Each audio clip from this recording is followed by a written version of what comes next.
বন্ধুরা আশা করি সবাই ভালো আছো। তো কাল সন্ধ্যার সময় এসেছি। আসার পরে তো শুরু হলো কাজ, এতটাই কাজ আর শেষ হচ্ছে না।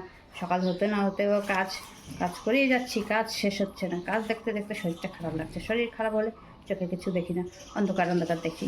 তো অন্ধকার দেখছি। আর একটু করে রান্নাবাড়ি এখনও কিছু হয়নি, রান্নাবাড়ি করবো। এই যে পালং শাক কাটছি। আর আমার বর্তমানে বাম্পার অফার দিয়েছে, শাক বানিয়ে দিয়েছে ঘর।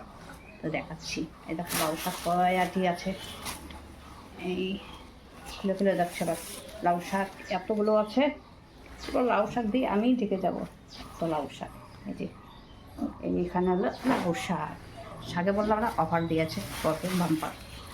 এই দেখো এখানে আছে পালং শাক। সকাল থেকে তো শুরু করছি, এক থেকে জামা কাপড় ধোয়া হলো, এখন রান্নাবাড়ি করবো। মেয়ে স্কুল থেকে এসে পড়বে, কুচবিহার ঘোরা হয়ে গেলো। আর 3 মাস বা 2-3 মাসের জন্য আর যাবো না কুচবিহারে। তো টাটা, আমি এখন কাজ করি।